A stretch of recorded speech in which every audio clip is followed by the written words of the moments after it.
Hey everybody, thanks for tuning in. This is the Eclectic Mix with Steve on radiosunnyside.org and KSZN 101.5 in Flagstaff.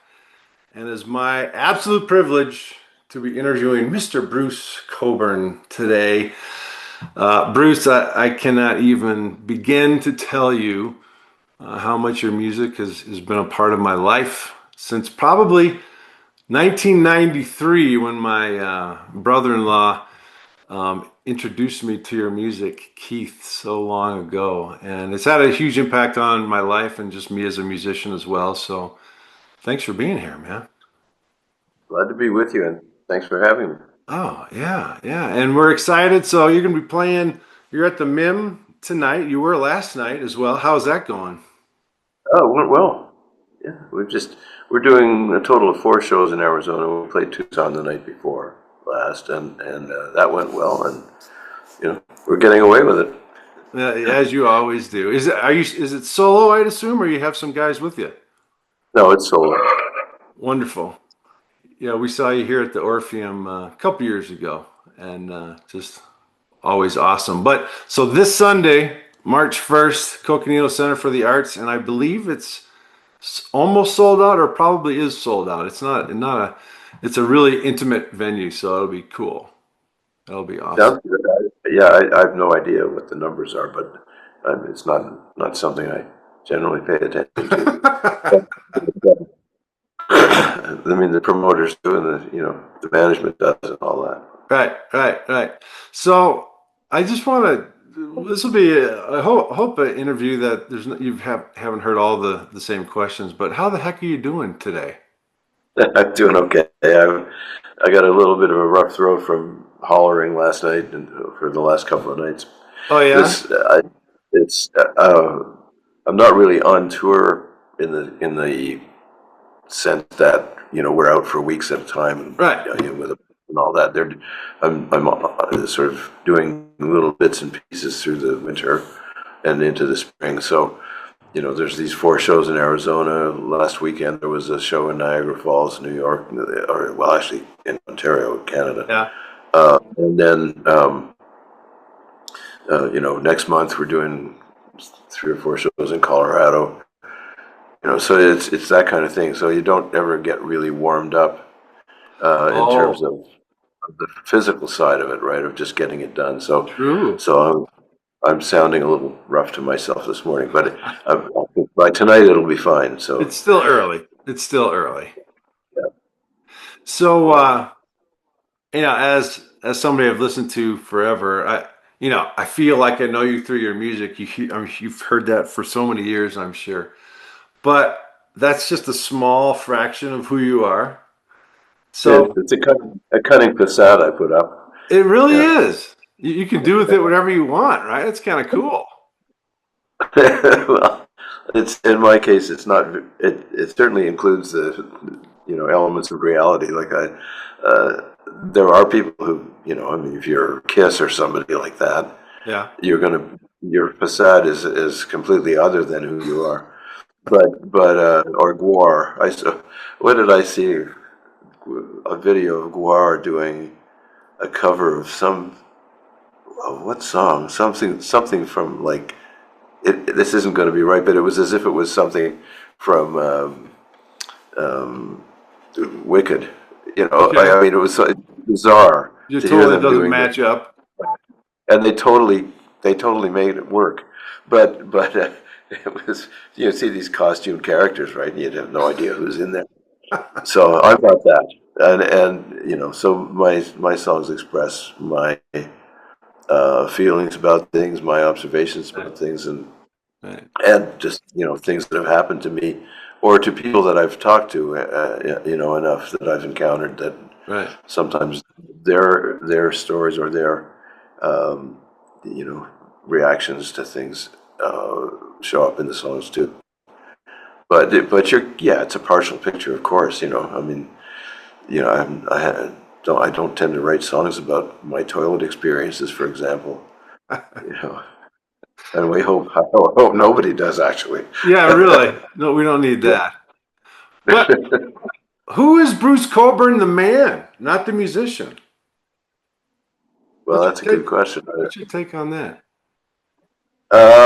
You know, that's a long. I don't know if I can give you a concise take on that. It Right. might take all the time we have to get to that.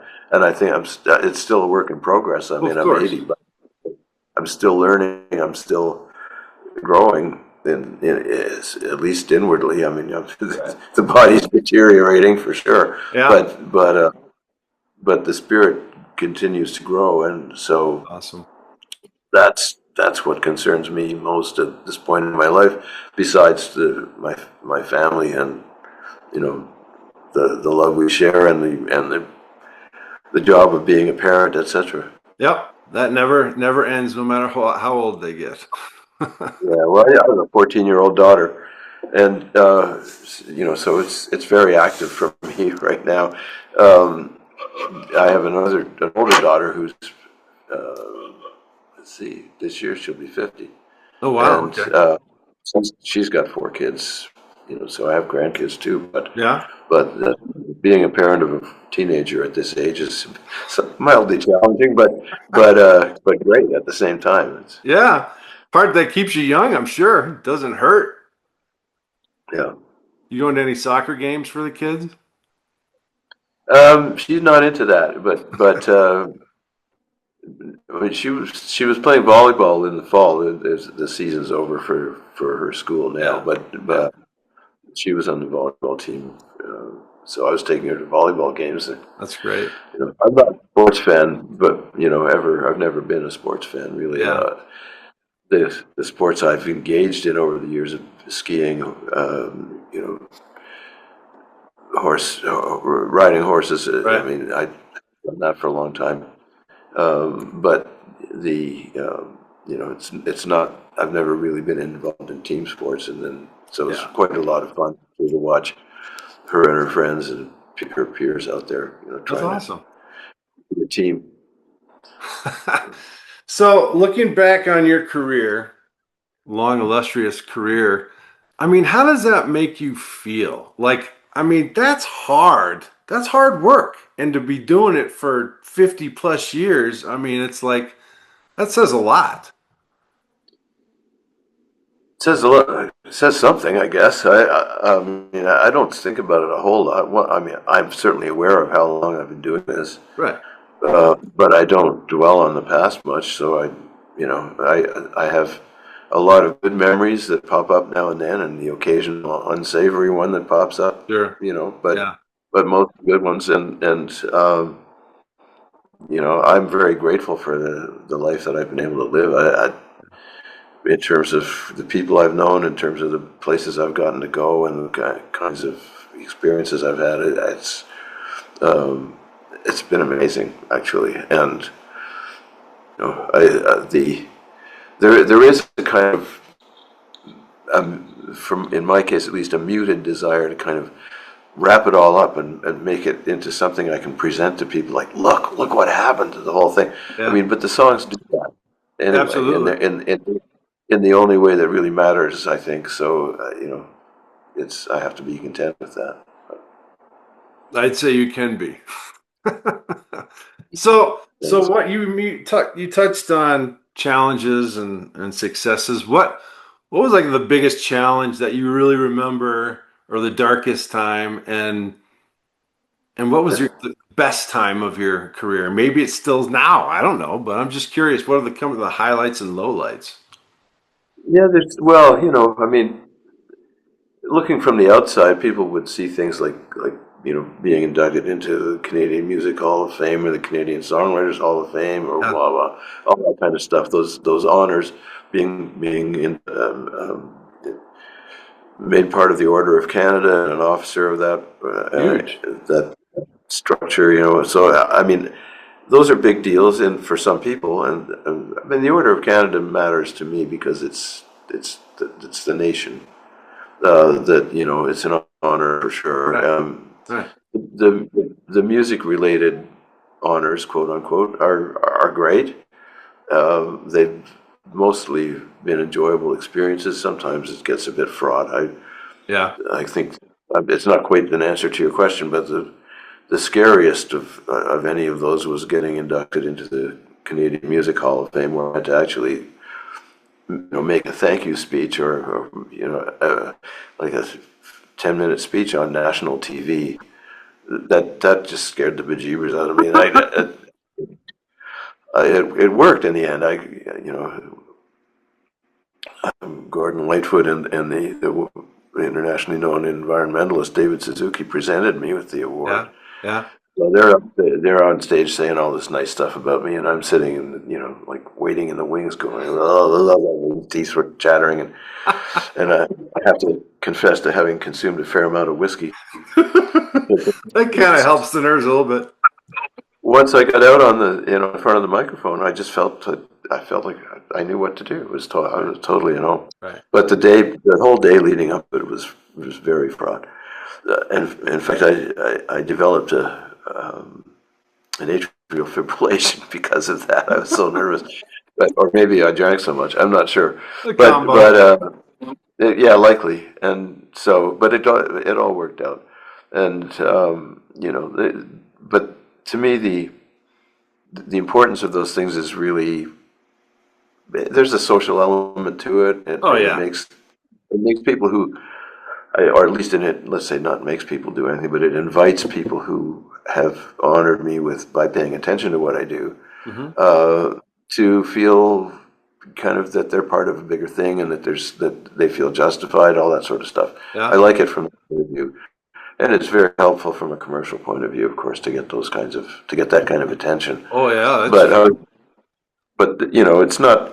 I don't see uh, what I do as competitive. I don't see it as a business. I don't see it as a.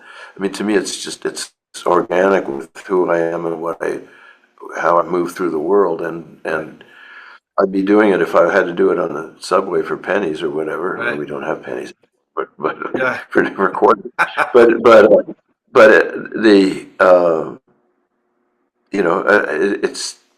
it's not about money. It's not about the business for me. The Right. business, I'm glad it's worked well for me, and I've had my manager Bernie Finkelstein. We've been working together since 1969. No. We're still doing it, and thanks to him and his understanding of strategy, we've done okay. But I'm very grateful for that. But it's not why I do it. No. Of course not. That's, Yeah. You're blessed really to have found Bernie and him find you, because you hear these horrible stories of people getting taken to the cleaner where their managers spent all their money, or crazy stories like that. Leonard Cohen, for example. But yeah, there's a lot of horror stories, and it's very rare. Uh, we I I don't know of anybody. Maybe Jackson Brown and his manager have worked together Yeah.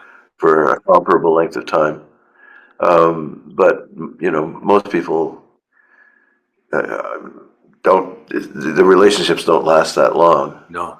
uh, and it's sort of, who knows. What could have happened had other things happened, but Yeah. Right. this is what it was, and it's worked, and so That's you kind know. of the way how life is, right? You kind of roll the dice and go in the right direction, and then things usually work out. We say maybe on a positive note, possibly. For me, there's a kind of inner prompt. I mean, I think of it as God talking to me. Other people might call it something else, but you get a little nudge. Right. It's like a super quiet Right. inner voice that will say, you should do this now. Mm-hmm. And if you're listening, which I mostly intend to do and don't always succeed at, but if you're listening and you follow those prompts, then you're going to be where you're supposed to be, I think. Yeah, I agree. I've in my life when I've seen open doors, it's like you turn back like, oh wow, that was a God thing. That's why I'm here right now. And but so many people in these days, it's hard to just stop and listen, right? It, And it, it, you know, to we hear. don't live in a culture that invites us to do that. That's for sure. No, no. So you have such dedicated fans. I was curious. Has that caused any problems over the years? Not really. I Well, mean, good. once you get somebody gets out of balance with that, Right, with what the fan relationship is. I mean, right, I totally appreciate anybody that's willing to give me the time of day. right. Um, but sometimes people think the time of day is, that is more than I do, than I think it is. So or it should be, and you get, the occasional person who thinks that they're entitled to something There you go. from me Right. that isn't realistic. And I mean, there've been maybe a few cases of that over the centuries, but Yeah, not many, and not in the end very difficult to deal with. yeah. Well, good. Um, I mean, let's see. I'm not the tabloid type of person. Or if I was the kind of artist that showed up in the, next to Kim Kardashian and all that, I mean, that would be horrible. I think. I mean, I can't That sounds imagine living. horrible. Well, yeah, I mean, no matter whatever our opinion of those people, it's not a Right. reflection No, on just the any of the popularity. individuals. It's just that kind of notoriety and the kind of the paparazzi phenomenon, all that crap is. Right. I'm very happy not to be part of that. You've kind of been under the radar long enough, but you still have so much support. It's just that's a great story right there, I tell you. So back to songwriting a little bit. Actually, we haven't really talked a whole lot about it. Have you dealt with burnout or writer's block or just Yeah, but I mean, I don't worry about it. The first time it okay? happened, I did. At the end of the '80s, I went for about a year and a half without writing a song, and I thought maybe it's over. Maybe Oh wow. maybe all I'm supposed to be doing. And I thought, I might have to go back to school and learn a new trade or something, Interesting. I, but the '80s for me was a very intense period. It was a lot of travel in war zones. It was Right. and a lot of touring with a band and kind of Right. intensive stuff like that. So I thought, well, before I commit to quitting music, I should just take a break. So I declared myself on sabbatical, and at the end of I was going to take 1990 off, Okay. and I did actually do that. But within a week of being officially on sabbatical, I started writing songs Oh, again. It was really just being able to say to myself, right. "Okay, it doesn't matter." And Right. then the songs started coming, and that was what went on to the album, "Nothing But a Burning Light."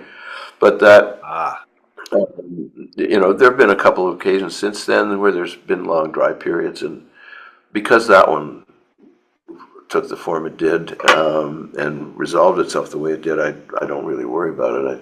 It's like it either is or it isn't. right. And I'm old enough now. I mean, I don't hold it against myself. It's been a couple of years since I wrote a song now, Yeah. Yeah. but Really.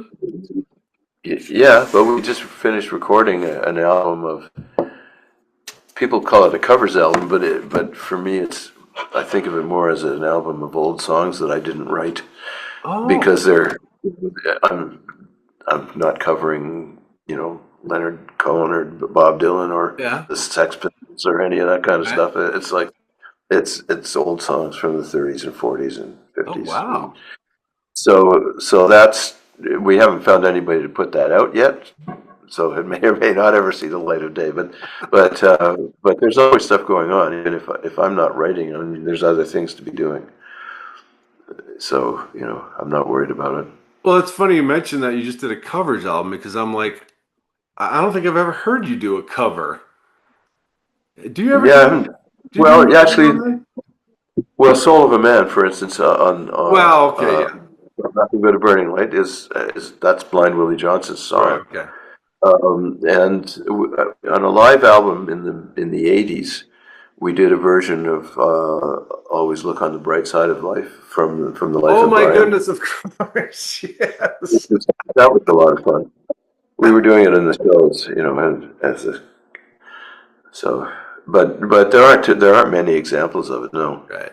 I've done there's we put out a thing, an album of rarities a while back, just online. It never Okay. took a visit, but that included some stuff I've on various people's tribute albums. So there's a Gordon Lightfoot song. There's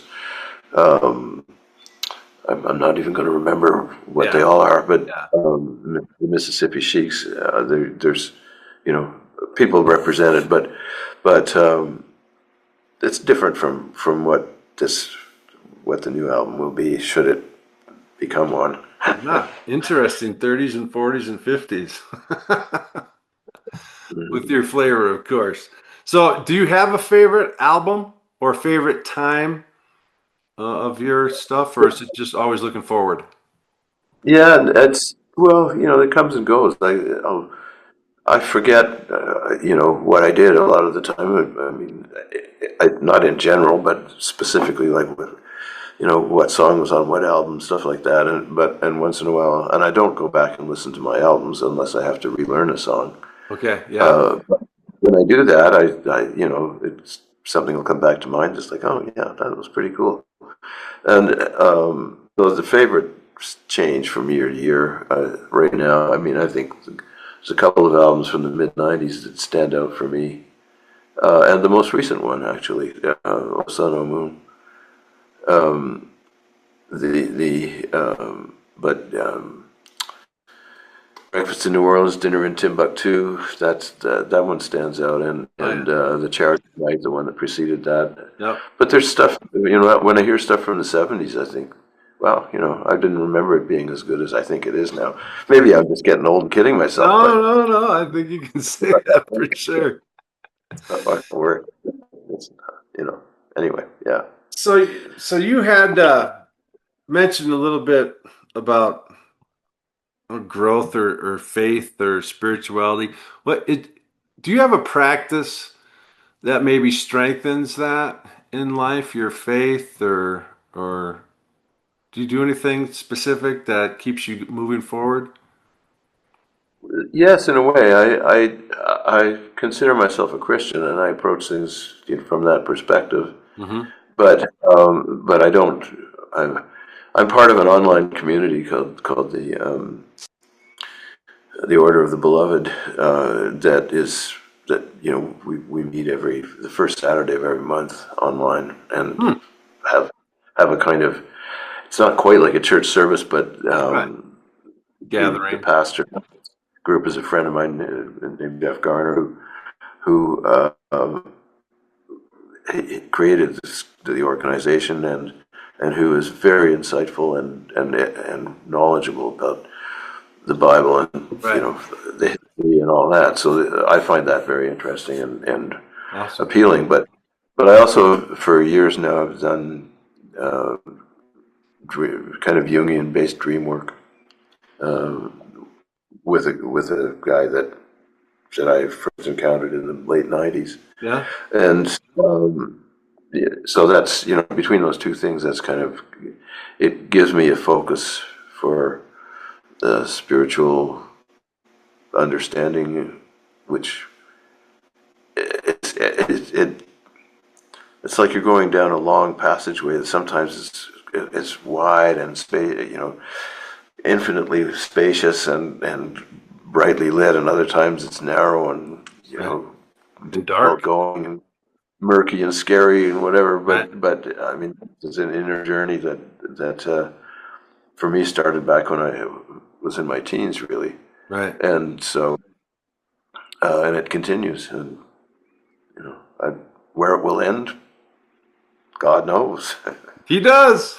Yeah, All in his time. yeah. So, what brings you joy in this crazy ride called life? Is it just playing? Is it family? It's all the above? Is it? Play- Playing does when it works well. I mean, a concert that goes well brings me joy, but people do mostly. I mean, that even the concert joy is not so much about. I mean, I feel relief at the end of a concert if I got away with it without screwing up too much. But it's really it's the sharing of the energy with the audience that creates the joy. Yeah. And it took me a long time to learn this. 'Cause I didn't start out with this understanding or this set of feelings, but it really, I mean, it's people. I mean, people can be obviously productive of the absolute opposite too. As we One way to put it. all I do is glance at the news and you'll see that. But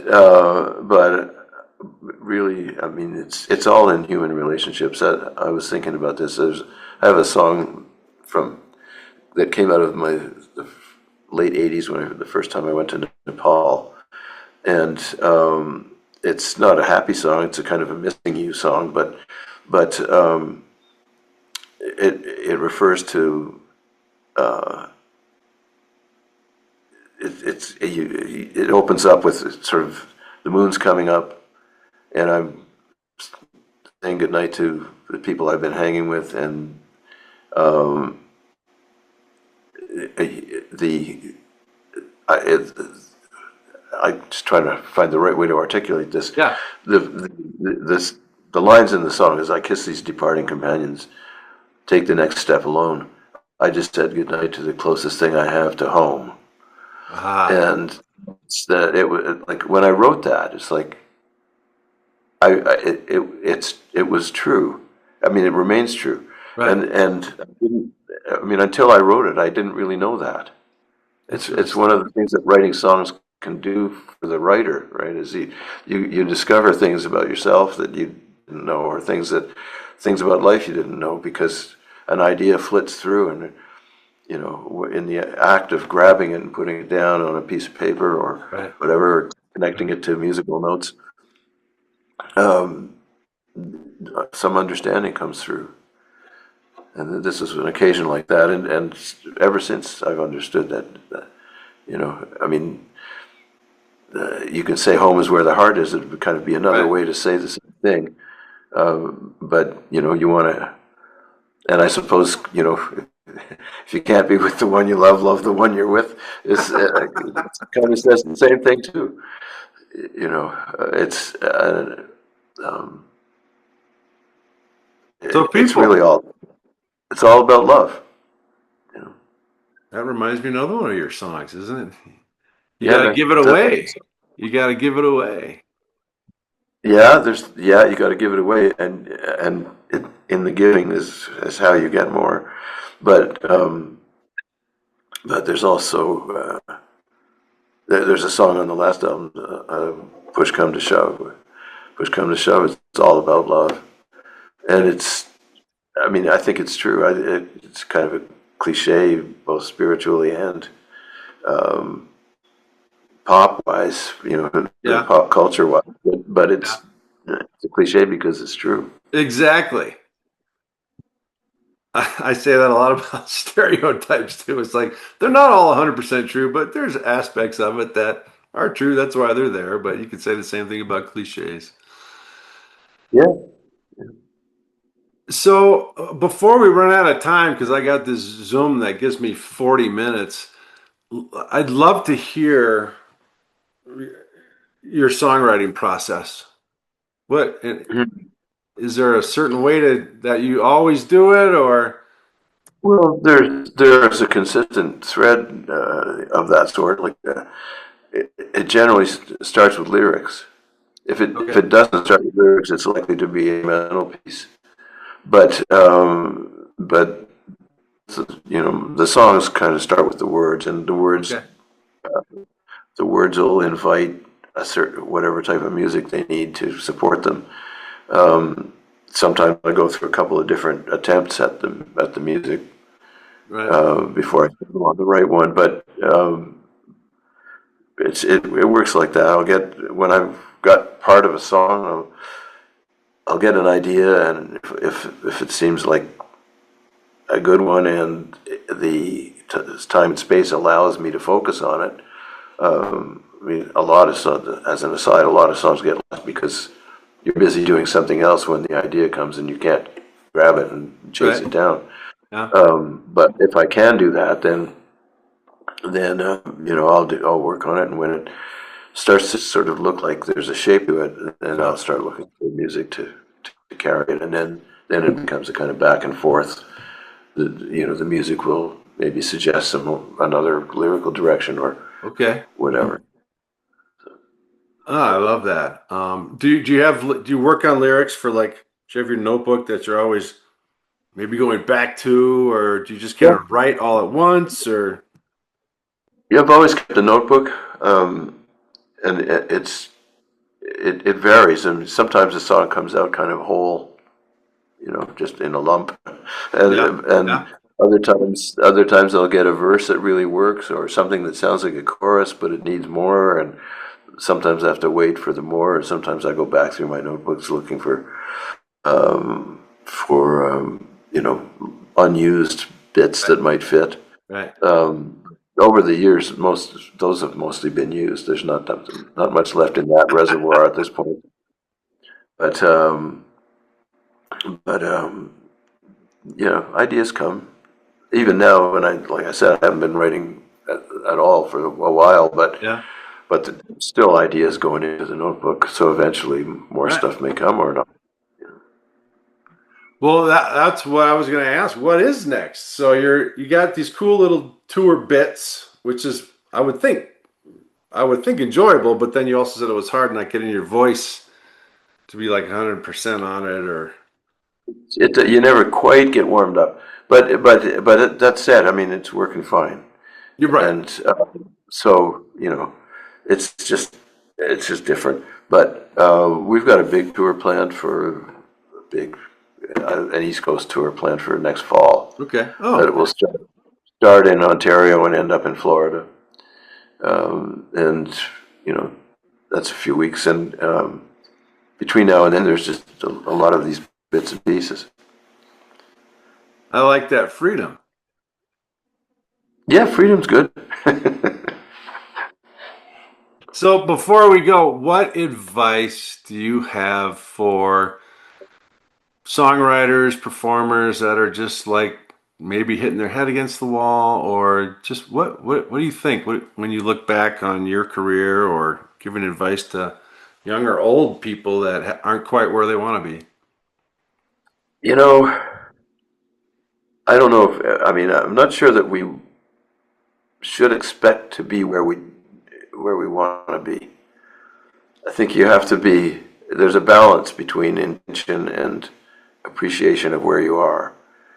I think if you let yourself get too hung up on where you want to be, this is my experience. Other people might have a different thing to say, but if you get too hung up on where you want to be and try and impose your own will on life to too great an extent, you get off the track. Yeah. And I think you need to take your own intentions a bit lightly. It's fine to have them. I mean, everybody's got things they want to do, Sure. and why not, right? But I think it's best to not be too attached to the outcomes of your intentions. And that would be one piece of advice. In terms of practical stuff, like I have no idea. I mean, like if I were to offer advice to somebody starting out now, I wouldn't have a clue what to say because the world is so different than it was Right. from the I started out. Like so, we had coffee houses that we played in, and Right. an appreciative audience, that a listening audience that was just kind of part of the culture. Right. When those things kind of went down and it was all bars, and then that changed completely. Uh-huh. Because a bar audience is a different audience. You can't That's do for the same sure. kinds of songs, Right. etc. And you can't do them and be appreciated. Of course, you can do whatever you want, but the technology has changed so much, and the whole now we're dealing with AI and all that. Crazy. So Crazy. where do you go? How do you get started now? I have no idea, but I know there's young people out there trying to do stuff though. Yeah.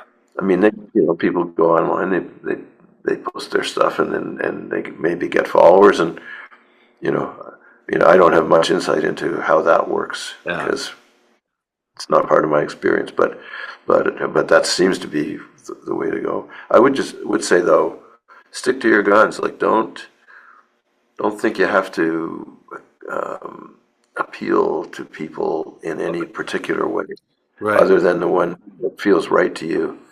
I think that's really important to maintain some sense of who you are and of you know I think most young people don't really know what they want to exactly communicate to people. Yeah. They have ideas about it, but your understanding isn't usually deep enough at an early age Right. to understand the implications of that. But I think it's important to want to communicate something. I mean, I have no empathy with really or insight into somebody that just wants to be famous or Yeah. just wants to be able to vent at people Right. or Right. whatever. I mean, there's more to it, and or there should be more to it. So,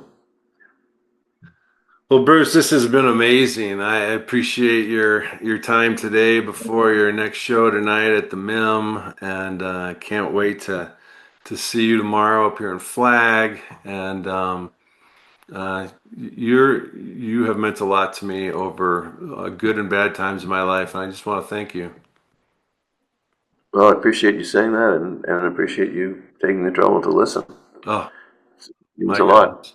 Yeah, Well, I look forward to seeing you, and hope we talk again, my friend. yeah. Look forward to it. All right. We got 1 minute left, so we're good. Thanks so much. Perfect. Okay. Have Take a it good easy. one. All right, you too. Bye bye.